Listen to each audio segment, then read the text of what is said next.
Welcome back to the Project Podcast. I'm your host, Connor Lewis, and yeah, we're back.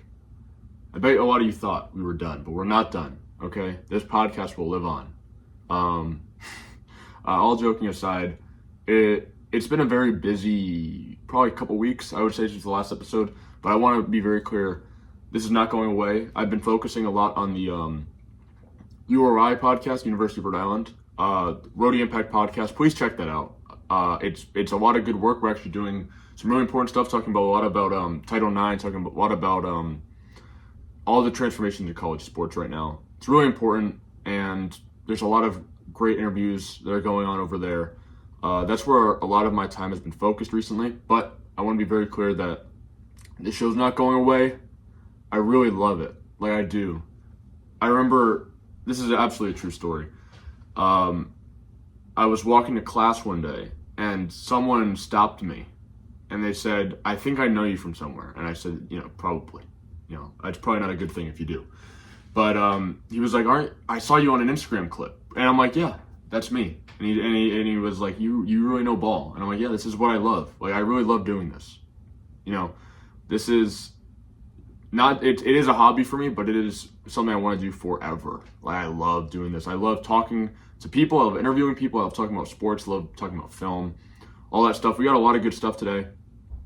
Before we jump in, I'm just going to give you a little overview about what we're doing. I just finished the Mr. McMahon documentary from Netflix. I'm really behind on this, but I really have a lot of thoughts on it that I want to talk about.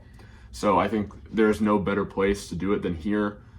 And we're going to talk a lot about the Dallas Mavericks. My beloved Mavericks have had a really tough time, and I've been really trying to take it all in because a lot has happened in a short amount of time. The Luka trade was not even 2 months ago. It feels like it was yesterday, but so much has happened so fast. And again, I'm still trying to ingest it because it doesn't make any sense. We'll talk about some stuff later, more about that in the second half of the show.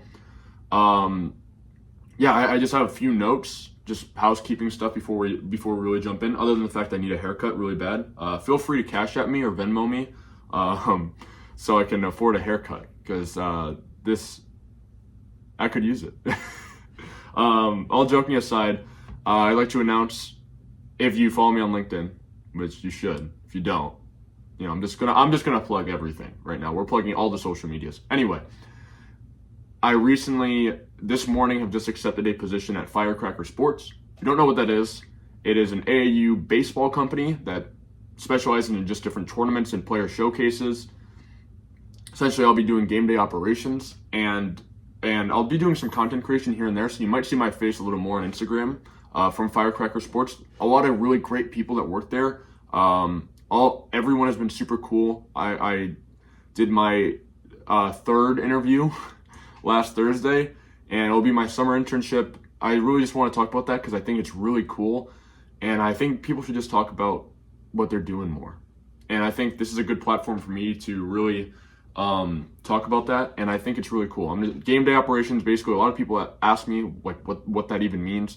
Basically, just running each my specific field that I've been assigned to, making sure that the coaches and players and everyone else knows the rules, because Firecracker Sports, as far as baseball goes, their rules are a bit different from just normal high school and college baseball. Beyond that, just making sure all the games are done in a timely manner. It's a really, really great opportunity. I'm going to get to travel, going to get to meet a lot of people. So, I just really want to talk about that because it is something that is really cool.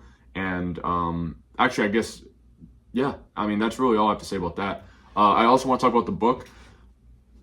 I feel like not enough people know that I'm writing a book. And I just want to talk about it because it is probably I'm passionate about a trillion things, but my book is something that I would marry it, right? If I could. So far I've written, I believe, 109 or 110 pages when this is being filmed. The book is called For the Love of the Game, not to be confused with a certain Kevin Costner 1990s baseball film. The title makes sense when you read it. Just when you read the prologue, it explains what the title means. It's essentially a basketball book. It's not a fictional story. It's really about the NBA.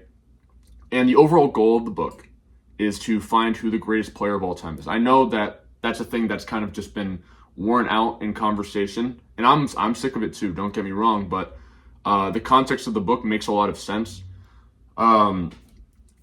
There's good reason for me to talk about it. It's really a platform so I can go into detail about what makes players great, what makes teams great, and it really comes down to the 50 greatest players of all time, because I think that's a good round number. I was going to do 75, but again, we haven't even gotten to that section of the book yet, and it's already well over 100 at this point, well over 100 pages, so to speak. But yeah, and there's other things that go into it, like what if scenarios. That's a big portion of the book. It's a whole chapter dedicated to that. Some of the greatest almost players. We talk a lot about the almost greats, basically. Again, we talk about the 10 greatest teams ever. That's towards the end. A lot of great stories. I've learned a lot. I've read books. I've watched documentaries. I've watched interviews. I've talked to people who are students of the game. People who've been following basketball for 40, 50, 60 years. Just getting as much insight as I can. This is really my biggest project yet. This is my biggest, boldest project yet. And I've been working on this since I was 16. And I'm going to be 19 very soon, which is crazy. I can't believe it. I'm going to be turning 19 in about 2 months. And it's so crazy to me. But yeah, anyway, the book, For the Love of the Game, is something that I love very deeply. I love talking about it. It is such a big piece of my life right now because, when you're in college, you want to make the most of your college experience, but this is something that I can always hang my name to, right? It is something that is so special to me, and I hope that you guys will support me as I'm writing this. I hope when it comes out, you guys will at least consider purchasing it. It'll be through Amazon. Amazon has a really, really cool initiative called KDP Publishing, where you are allowed to submit your work and get it published through Amazon, physically, paperback and hardcover. And there's ebooks and audiobooks in there, but I really want to focus on the physical stuff just to really prove to myself that I can do it, right? I mean, that is a really, really tough achievement for anybody.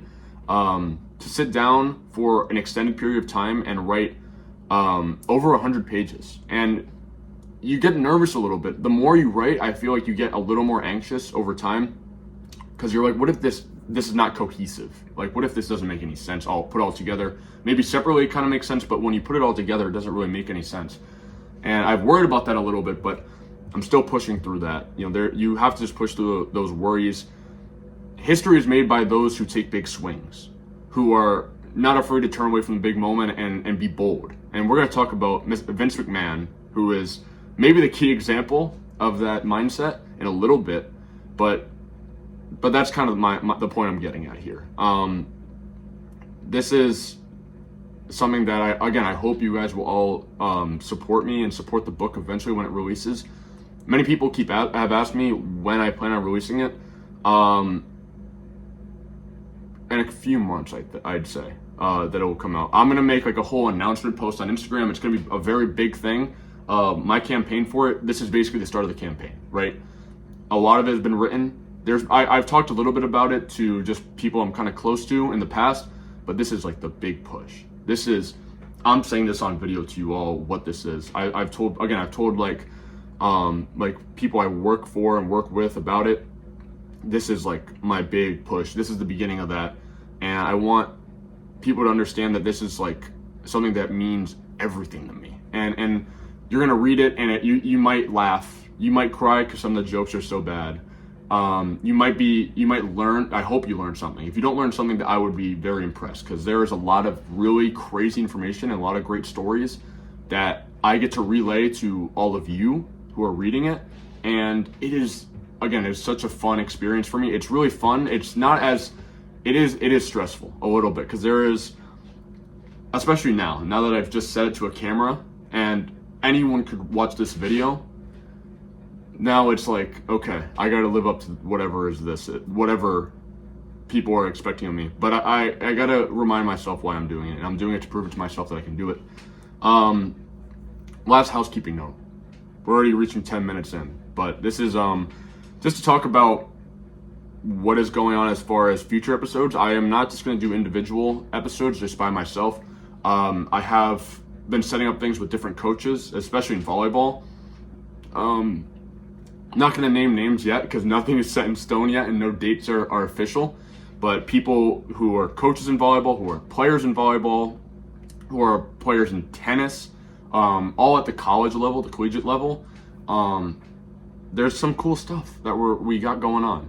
And if you've seen my URI interviews, you know that I've improved my interviewing skills so they won't be so choppy eventually. But again, there's going to be people who I met at the Nashua Sports Management Summit that happened this month. That I'm filming this, at least. I don't know when this is coming out, but yeah. So it is going to be a great cast of people. Some people that we've already had on will return. I don't want to name names just in case anyone's like, I never said I would do that, but it's going to be great. I'm so excited. I hope you guys are excited too. But let's just jump right into Mr. McMahon because this is all I've been thinking about since I finally finished yesterday night. As I'm filming this, about 24 hours ago, actually, to the time. Mr. McMahon. Vince McMahon as a person is obviously, I'm not breaking any barriers here, but one of the most complicated people ever. He is a genius. He is, for lack of a better term, an asshole. He's controlling. He can be manipulative. He can lie. But he also made the WWE one of the most important pieces of media in the world. Like, you can't go anywhere without everybody knows The Rock, right? Everyone knows John Cena. And we're getting to the point where even the older people, like the older wrestlers, like Hulk Hogan, people just know them. People just know these people, for better or for worse, whether about politics or whatever, you're going to know these people, and Vince McMahon is at the heart of all of that. And he inserted himself into this company, and for the last 50 years, he basically made it what it is now. And obviously, wrestling would not be where it is without him. But again, I'm not a WWE fan, so I went in with very little expectations, but I was still kind of underwhelmed.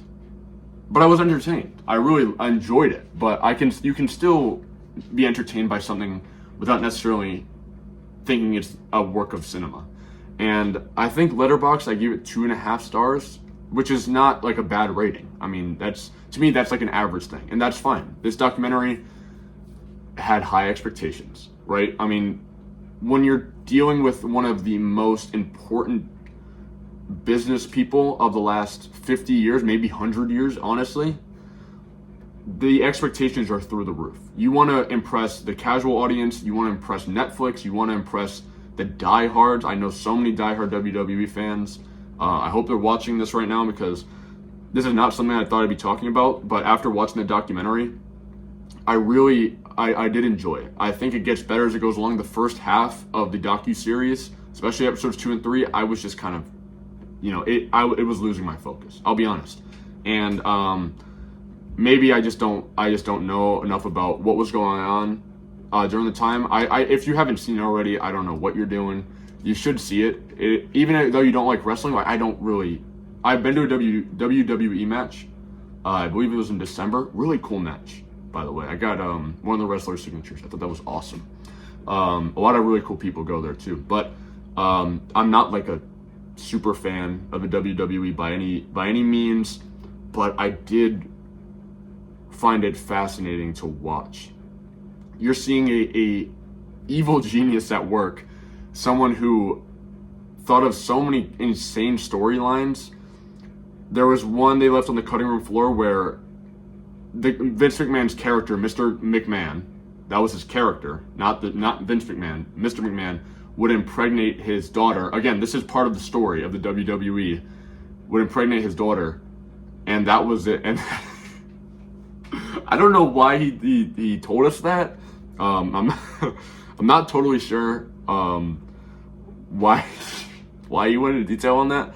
I had to pause the video when I was watching it in my room, and I just I don't even know what I'm looking at here, right? It's just like when you see something of that scope, and then you start hearing these weird stories about what Vince McMahon, these are the words that came out of his mouth, what they were, and no one else wanted to talk about it except him. It's just like, I don't even understand. But again, he is a marketing genius. He made himself, he blurred the line between reality and fiction to a T, right? It was perfect. I wish I was there. I wish I was there for the Attitude Era. I wish I was there for just everything, for the rise of John Cena. Now that John Cena is on his retirement tour, so much had to go right for this documentary to even come out. There was obviously a lot of sexual assault allegations around Vince McMahon during production, after production, and now. It hasn't been great for Mr. McMahon over the past few months, but a lot of really terrible things have been coming out about him. Sort of skeletons have been coming out of the closet as of recently, and it hasn't been pretty. But again, you kind of have to be like, what is reality and what is fiction at this point? Like, you don't even really know when it comes to Vince, right? And the way that people were talking about him, it just felt like they were kind of a little nervous about to say anything about Vince. They were like, are we sure we can say this? He said this was okay. And I find that so fascinating. And I'm just like, what did he do to these people? And then towards the end, I don't remember if it was episode 5 or 6, you kind of get a little montage of a bunch of people saying how much Vince means to them. And that's what makes him so complicated, because he has done some heinous acts. When I say that, I don't mean that lightly. But at the same time, he's probably stuck his neck out for more people than is accounted for. And, you're going to hear the good and the bad. And that's what this documentary does well, is that it doesn't just give you the good, and it does not just give you the bad. It's not a smear campaign, but it's not just a total glazing of Vince McMahon as a person. I think this documentary should have been longer. That was really my problem. Again, I wasn't engaged the whole time, but I was listening to a podcast today, the day I'm filming this, and they were talking about how they left, I think, 10 hours of footage on the cutting room floor as far as interviews go, and 4 hours alone were left on the cutting room floor from Vince.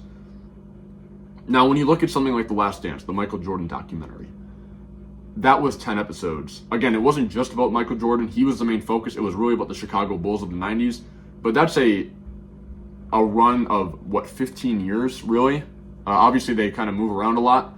But that's a 15-year period done in 10 episodes, stretched out into 10 episodes, and it's great. That is the ideal docuseries. That is still, my favorite documentary series I've ever watched. I've watched a lot, but The Last Dance reigns supreme. If you go back and watch it, it just gets better and better every time you rewatch it. You can jump in from any point in the series, and it just clicks. And not many things can do that, just because it jumps around a lot and it moves around. And it's never static. It's never just, okay, this whole episode is about this moment. No, you're gonna go here, you're gonna go here, you're gonna go here, and you're gonna learn all these things, and you're gonna talk to all these people, right? So. And I think that is a problem with Mr. McMahon. I just feel like there's not enough identity artistically. I think the content is solid. I wish there was more. But artistically, I just feel underwhelmed. But with all that being said, I did enjoy it. I would still give it a watch. There's a reason I didn't go too much into the actual content, because first of all, there's so much. It might just be easier if I go episode by episode with somebody else and discuss it, but we could circle back. I don't know. We'll see. But I want to talk about the current state of cinema and movie theaters, and after that, we'll take a little break. Snow White, the remake of Snow White and the Seven Dwarfs, recently opened this weekend to abysmal box office ratings. I have down $43 million. I know you might look it up and it might be a little higher, might be a little lower. We'll say it's that. 50 million projected for the opening weekend. That's really low for a projection from Disney, or maybe it's not from Disney, but maybe from the box office. That's still really low for a $200 million, give or take, movie. When you add up all the advertising, because there was a lot of advertising that went into this film, you start to kind of worry about it. I haven't seen it, so I'm not gonna act like I know what I'm talking about. I will see it, and I'll give more thoughts on it when I do see it. But I wanted to get this point out. I've read some of the reviews, positive, and I've read some negative. I'm gonna be fair, but the main thing, I got three points here. No heart, no feeling, a lot of controversy. So let's address the last point first. A lot of controversy surrounding racial things and all that stuff. I'm not going to get into that because I don't really care about that sort of thing when it comes to film. That's not the point that really interests me. There's people who can talk about that all night and day. That's not me. That's not what I care about. I want to talk about the no heart and no feeling part. There is a lot of controversy with this film, but there is no heart and no feeling. And I haven't seen it, but I can just tell. Whenever you watch a movie trailer, you can just tell. There's a film that came out this year that starred Mark Wahlberg. It was called Flight Risk. Didn't see it, but you know what the movie is from the trailer. You know that this is going to be a very standard, uninteresting, kind of gruel of action film. And Topher Grace is in it, and it's just like whatever. Like, it's just like, I watched 2 trailers for it just to see, and it basically gives you the whole plot in that, and I don't know. I just feel like you could have marketed that movie way better and not given away the entire plot, but I know it's a bad movie. Sometimes you can just watch a trailer and you can just tell. So that's my big problem with Snow White. Again, even though I haven't seen it, which maybe it's like, okay, what is this guy talking about? He has not seen this movie at all. True. But at the same time, I just know what type of movie this is. And that plays into The Electric State, which is a Netflix film directed by Anthony and Joe Russo. You may know them for directing Avengers Endgame, Avengers Infinity War, Captain America Civil War, and Captain America the Winter Soldier. So you know what type of movie they make. They're pretty good at superhero films. All those movies are at least good. Some of them are great. Most of them are good, though. The Electric State, again, I want to be very honest. Not a movie I've seen, and not a movie I really plan to see. But we're at a point where studios like Netflix and like Disney are putting in hundreds of millions of dollars into these projects with big names, again, with big budgets and with big expectations, and they're just failing miserably. I think Electric State's Rotten Tomatoes score sits at about 15%. Rotten Tomatoes means nothing to me anymore. I'm not 15. I don't really care about what they say, but usually it's a solid gauge about how people are feeling about it. And when it's that low, you can kind of just tell, like, hey, what are we doing here? Why are we even wasting our time? Anything Chris Pratt is in, I feel like it's just like a nothing sandwich. I don't really have anything against Chris Pratt. I just feel like he's not really an outstanding actor. And you have Millie Bobby Brown, who is someone I really only know from Stranger Things. She might have been in other stuff I wouldn't know. Stranger Things, not a show I particularly loved. I don't know. It's just like, what are we even doing? We're throwing away so much money for movies people aren't going to see. Or no, well, they will see it, I guess is my point. That these are movies that people are watching and they're just ripping them to shreds. And then you have there are good movies that are coming out in theaters. And I'll get to that in a second. The movie I saw over the weekend that I really enjoyed, actually. That are going to get no love because they're not financially, they're going to get no love because they are not Marvel or they're not a Disney property or anything like that. And that movie is The Alto Knights. It's been getting a lot of mixed reviews recently. And again, it's not a perfect movie. I'm not going to argue that. I'm not here to argue that The Alto Knights is a perfect film. It stars Robert De Niro as Vito Genovese. Sorry if I butchered that. And Frank Costello. The whole hook of the movie is that he plays the 2 main characters. These characters aren't twins. These characters aren't clones.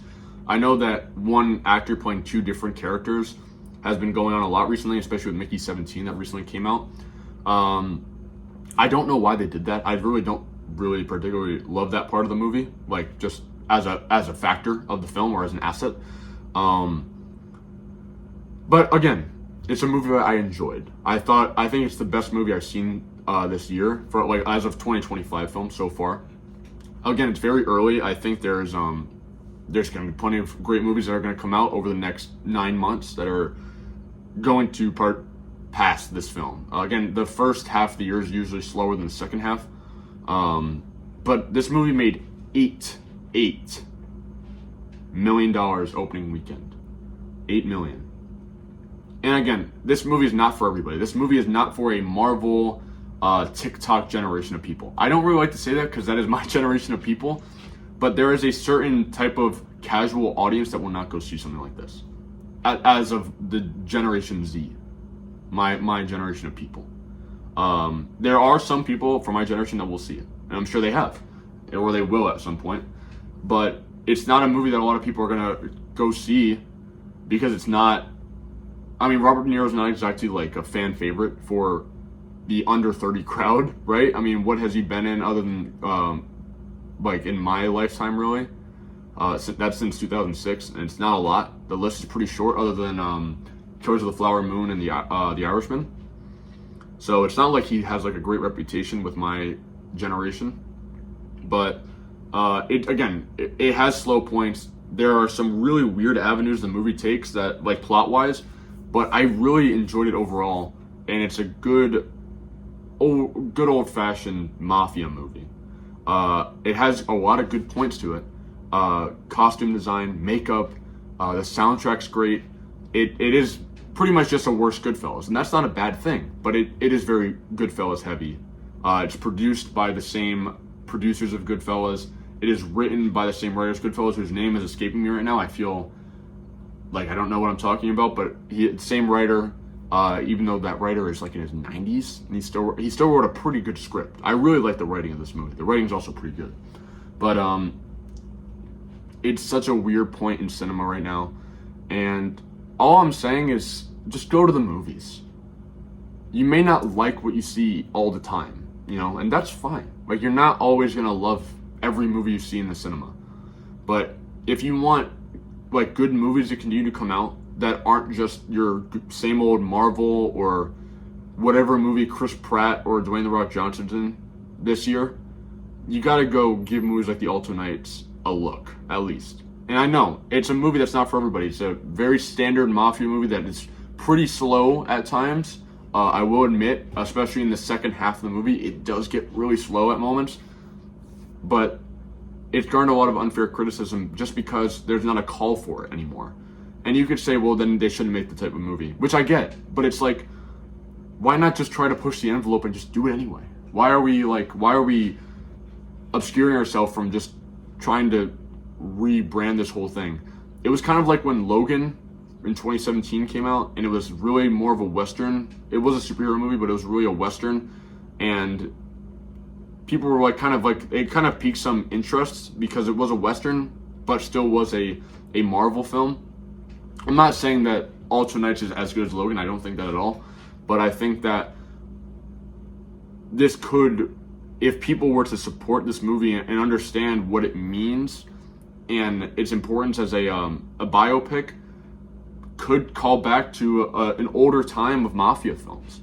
Again, this movie's not perfect, but my point is, go to a theater. I'm personally going with a good friend of mine this weekend to see Good Will Hunting at a theater in Massachusetts for a film festival, and I'm so excited. And we need to support theaters like that are doing cool things. Like, that is a really cool event, and they're doing films that whole weekend.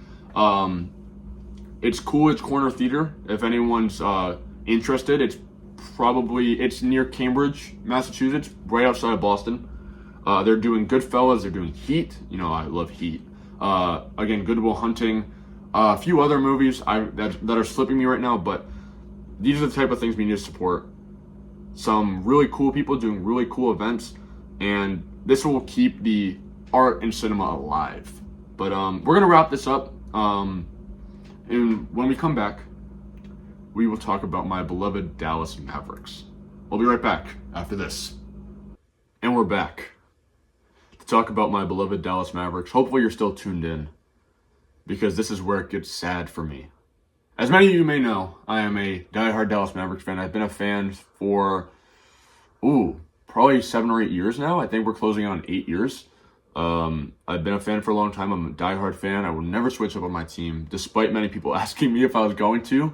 over the past month or so, month and a half? No. I haven't thought about it seriously for more than like 2 seconds. No. I'm not going to be a fan of any other team. A lot of people ask me if I was going to be a Lakers fan. I don't like Lakers fans. So no, I won't. Anyway, we're going to jump right in to my little Dallas Mavericks Blues section. I hope there's like a little title card. I'm probably going to forget, so that's fine. But let me take you back to the start of all this. February 2nd, 2025. Where were you when this happened? I know where I was. I'd rather not get into that, though. But the Luka Doncic trade, I don't need to get into any more details. People are still, like, making posts on Instagram about it, and, like, ESPN and SportsCenter and Bleacher Report are still talking about everything that's happened with the Mavericks since then. And it's been a terrible time to be a Mavericks fan, honestly. It's been a bad time to be a Mavericks fan. I know a lot of Mavericks fans, just through just social media friends. They all feel the same way.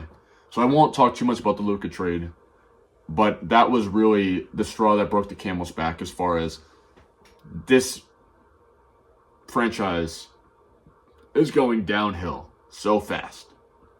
And it did, because 2 days later, we got the Quentin Grimes for Caleb Martin trade. In the moment, I was pissed about this. For the Luka trade, I was just sad. For the Quentin Grimes for Caleb Martin trade, I was pissed.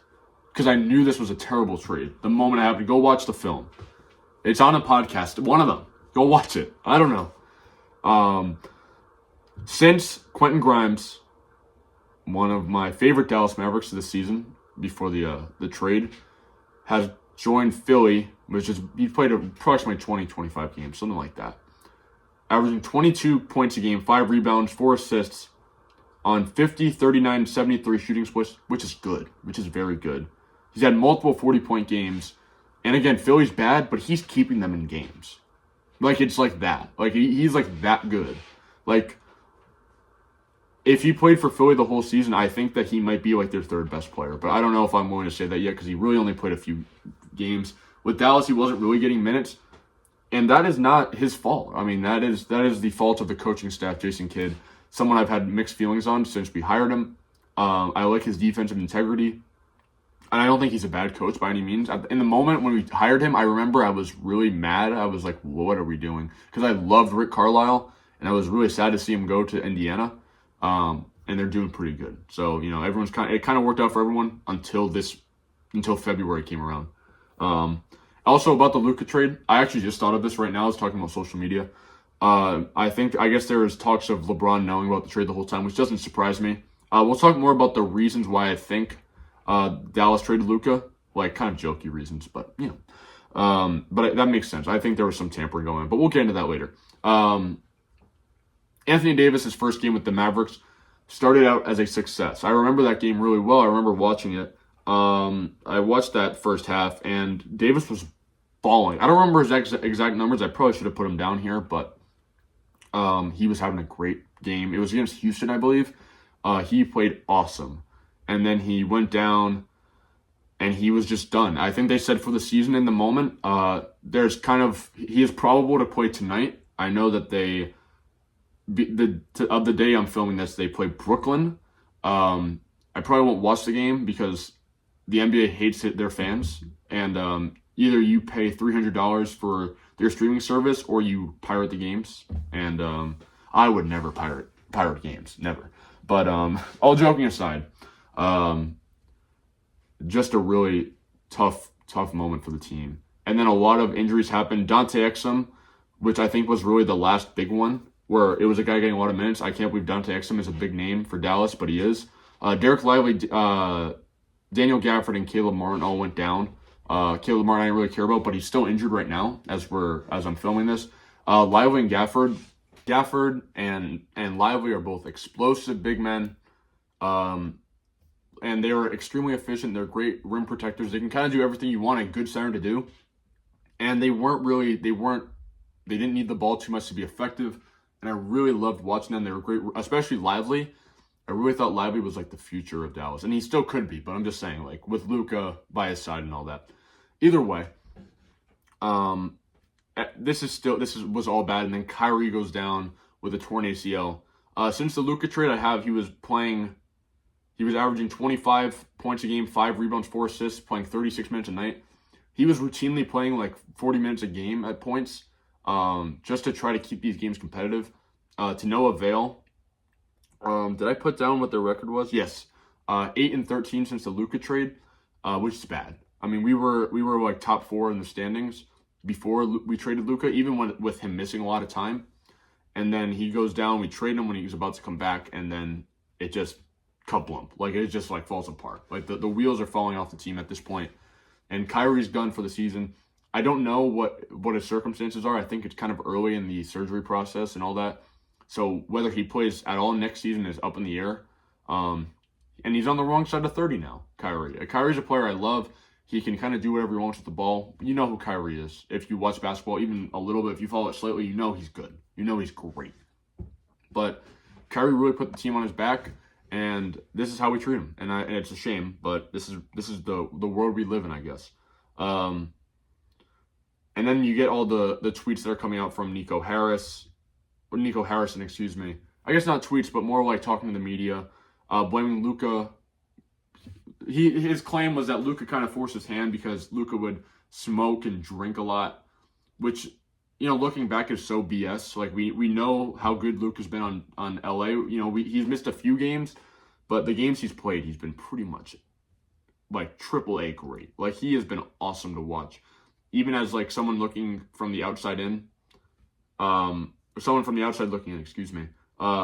He's been a really, really fun time to watch. Even when you're just flipping channels and you just happen to stumble upon the Lakers game, it's just like, this is awesome.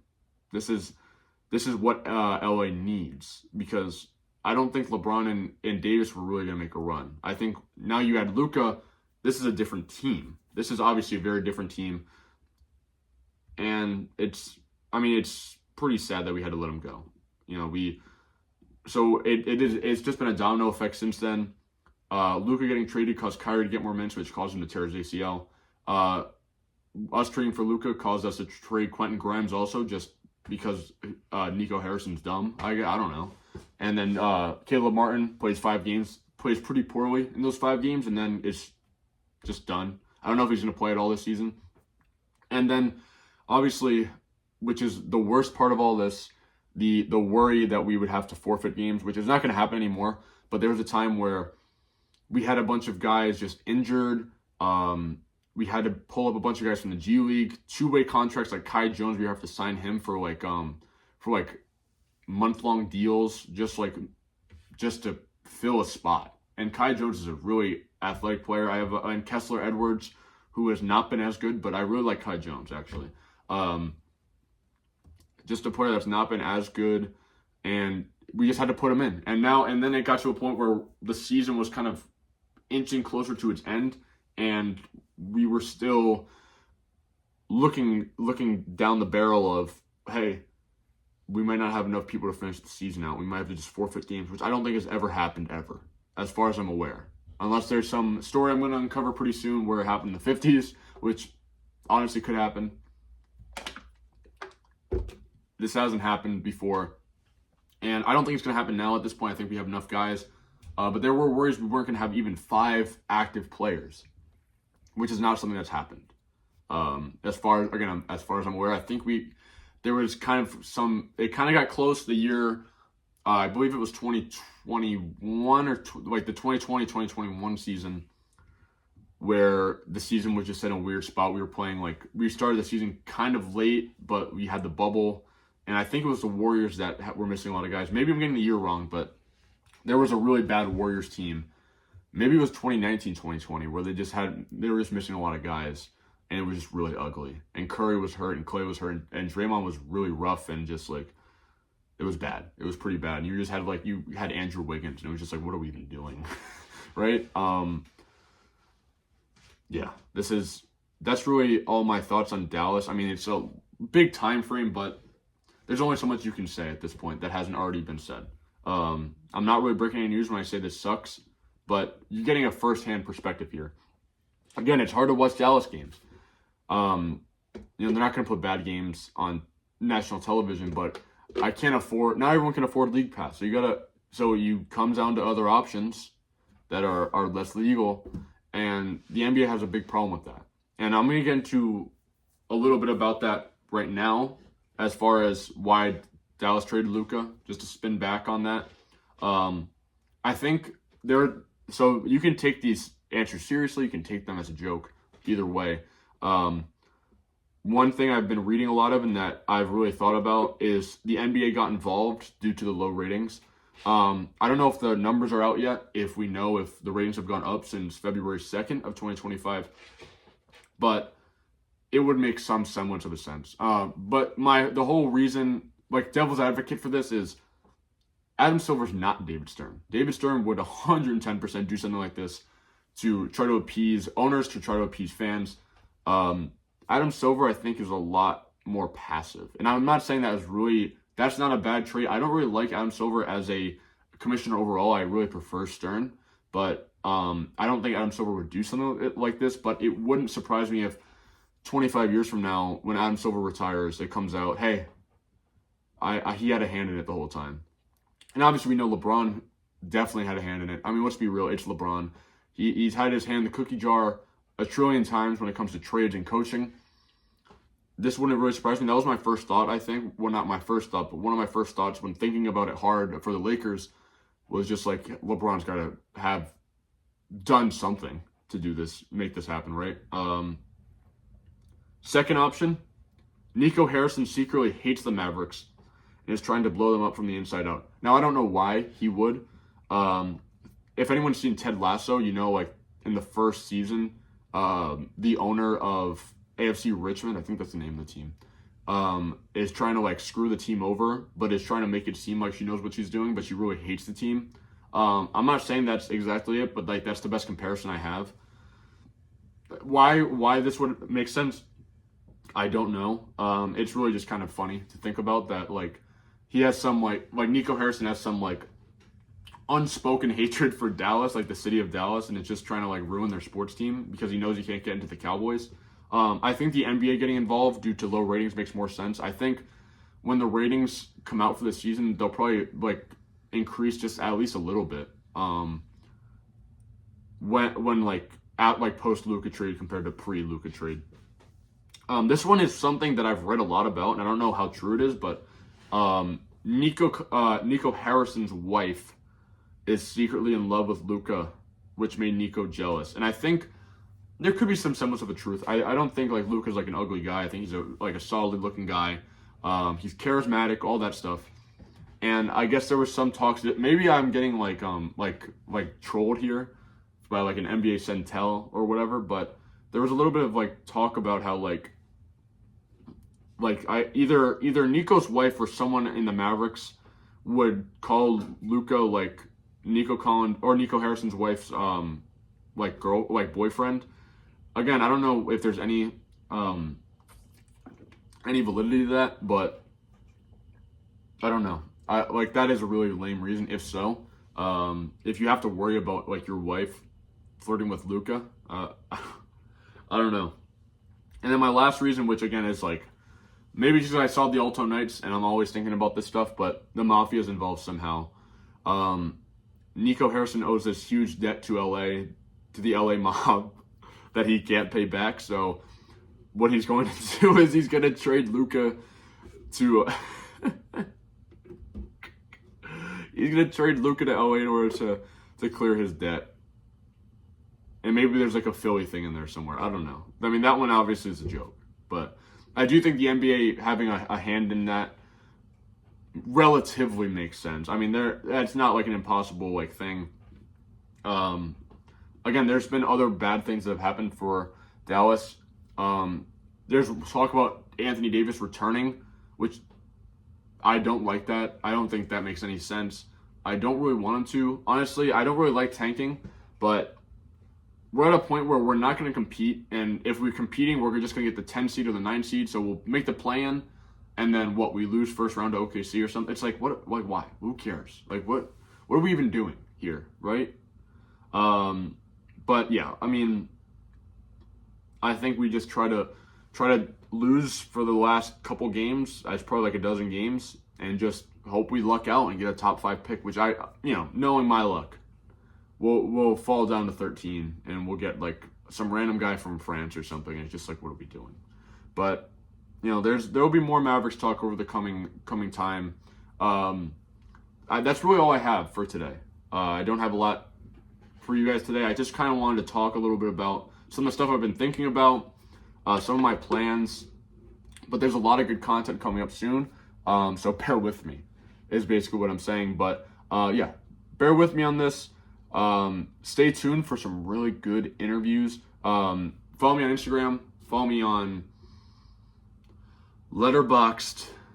I don't know if people even use Letterboxd anymore, or if they did to begin with. And follow and subscribe to the YouTube channel. Follow us on Spotify and wherever you're watching, basically. Follow us. Give us a like. It's always appreciated. Helps us with the algorithm stuff. Whatever. I don't really care about that stuff, but, I want as many people to see my work as possible, I guess. But thank you all for watching. I have been your host, Connor Lewis, signing off.